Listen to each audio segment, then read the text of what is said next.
निखिल जी, बहुत शुक्रिया आपका मुझसे बातचीत करने के लिए।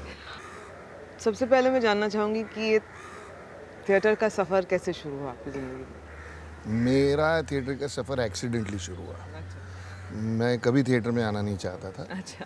एक्चुअली मैं क्रिकेट खेलना चाहता था और मैं खेलता भी था थोड़ा बहुत उस ज़माने में। और मैं जब कॉलेज में था तब वहाँ पे एक नाटक का कुछ रीडिंग चल रही। तो मेरे किसी दोस्त ने भी बोला जाके वहाँ पे बैठो, वो कुछ कर रहे हैं वहाँ। मैं गया उधर, वहाँ पे एक एकच पहला नाम का जो मराठी गडकरी साहब का नाटक है उसका एक सीन पढ़ा और दिया। तब मुझे मालूम ही नहीं था कि क्या चल रहा है। तो वहाँ पे वो सब होने के बाद उन्होंने कहा कि तुम रुको, तुम रुको, तुम रुको, तुम रुको करके मुझे रुकाया। तब मुझे पता चला कि ये कुछ ऑडिशन चल रही थी इंटर कॉलेजिएट के नाटक की, और वो ऑडिशन ले रहे थे अभी हमारे जो एकेडमी ऑफ थिएटर आर्ट्स के ये डायरेक्टर है शफात खान, वो ऑडिशन ले रहे थे। तो पता चला कि ये है। तो मैंने कहा कि भाई मैंने कभी आज तक नाटक में काम नहीं किया। हालांकि मेरी माँ एक्ट्रेस है, मेरे पिताजी तो डायरेक्टर एक्टर रह चुके हैं, लेकिन मैंने कभी काम नहीं किया। बल्कि करके देखो। तो फिर वो सब शुरू हुआ। उसके बाद में हमारे नाटक की एक्ट्रेस शायद बहुत बेहतरीन थी, इसलिए शफात सर को उसे बदलना पड़ा। तो फिर उसे जब बदला तब नाटक ही बदला। हाँ। और नाटक बदलने के बाद एक आर फॉर रैगिंग करके नाटक है जिसपे बच्चे लोगों की प्रॉब्लम्स, रैगिंग के प्रॉब्लम को उठा के वो नाटक था। अभी मैं भूलूंगा नहीं उस चीज़ को कि मेरा नाम उस नाटक में था अनवर, और बहुत बातचीत हो रही थी कि अनवर आएगा, अनवर ये करेगा, अनवर वो करेगा। और जब मेरी एंट्री हुई, और तब इंटर कॉलेजिएट हाउसफुल हुआ करती थी, मेरी एंट्री हुई और मैंने पहली लाइन ली सामने वाले को देख के, क्यों अनवर कैसे हो। तो उसके बाद जो हुआ होगा उस ज़माने में तो आप तो जानती है उसके बारे में। तो ये मेरा पहला थिएटर का इनकाउंटर था। उसके बाद मैंने कहा कि भाई कभी पैर नहीं रखना है स्टेज पे। लेकिन उसके बाद में स्टेट कॉम्पिटिशन्स होती है महाराष्ट्र में, जैसे अब जानती हो। तो उसमें एक देवस्की नाम का नाटक चल रहा था। तब पुरुषोत्तम बेरडे ने, उसका भाई लक्ष्मीकांत बेरडे, उसके कहने पे मुझे बुलाया वहाँ पे, और उस नाटक की 3 महीने रिहर्सल चली। उस नाटक में मैंने बाकायदा पहली बार काम किया। तब मुझे पता चला कि भाई ये एक चीज़ ऐसी है जिसे और थोड़ा सीरियसली लिया जा सकता है। तो फिर उसके बाद में मेरा थोड़ा सा एक्टिंग का दौर शुरू हो गया। तब मुझे पता चला एक ही नाटक के बाद कि मैं बहुत ख़राब एक्टर हूँ। मेरी सोच नहीं है एक्टर की, क्योंकि मैं हमेशा से डायरेक्टर के साथ ये इंटरेक्ट करता था कि मैं यहाँ क्यों बैठूँगा, मैं क्यों खड़ा रहूँगा, मुझे यहाँ क्यों जाना है, ये ऐसी सब चीज़ें। तो मुझे पता चला कि मेरा इंटरेस्ट टेक्निकल साइड में ज़्यादा है। तो फिर मैंने पुरुषोत्तम बेरडे जी को कहा कि भाई मैं डायरेक्ट करना चाहूँगा, आप मुझे जितना डायरेक्शन सिखा सकते हो उतना आप मुझे सिखाओ। तो फिर मैं उनके साथ थोड़ा सा उस वक्त डायरेक्शन को लेकर काम करने लगा। फिर उन्होंने मेरे हाथ में आके एक 1 एक्ट प्ले थमा दी, ईजा बीजा थे, इसे डायरेक्ट करो।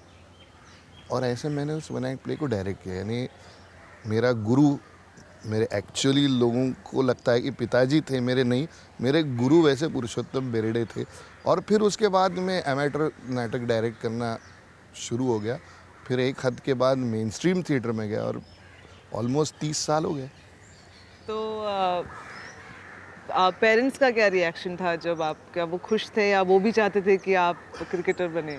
नहीं, मेरे मेरे पेरेंट्स की रिएक्शन तो ये थी कि हाँ, वो तो ये चाहते थे। मेरी माँ बहुत चाहती थी कि मैं क्रिकेटर बनूं। अच्छा। और आज लोग क्रिकेटर्स को देख के लगता था कि भाई अगर बन जाता तो अच्छा था।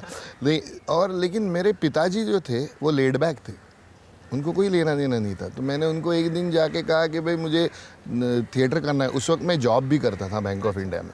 तो छोड़ के मुझे थिएटर करना है, क्योंकि मुझे एनसीपीए में जॉब के लिए बुलाया, थिएटर डेवलपमेंट सेंटर में। वामन केंद्रे सर, मैं, जीतेन मर्चेंट और अम्बरीश मिश्रा।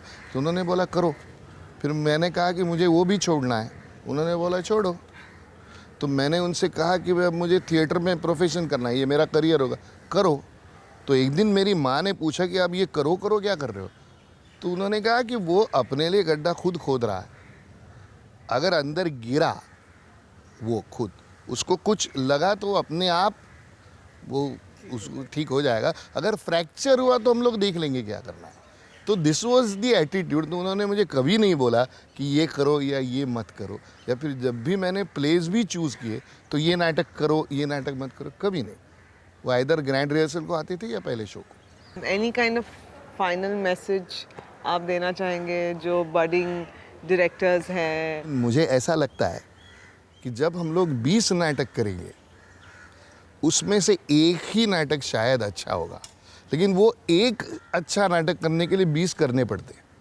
तो मुझे हाँ बिल्कुल, वो तो मैंडेटरी है। तो मुझे ऐसा लगता है कि नाटक करते रहो, दूसरों का नाटक देखते रहो, एक और अपनी बात जो अब नए लोग रखने की कोशिश कर रहे हैं वो थिएटर में ज़्यादा एम्फेटिकली अपनी बात रखो, जो भारतवर्ष में बहुत सारे लोग, बादल बाबू से लेके बहुत सारे लोग आज तक करते आए हैं।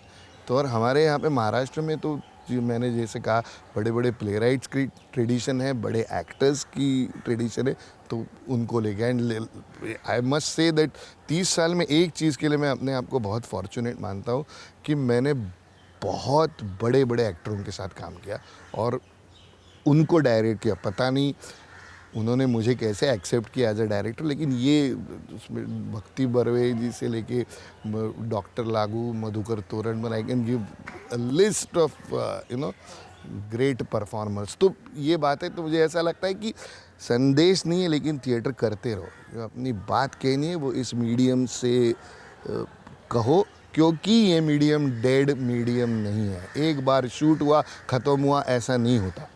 तो ये लाइव मीडियम है, तो अपनी बात रखो।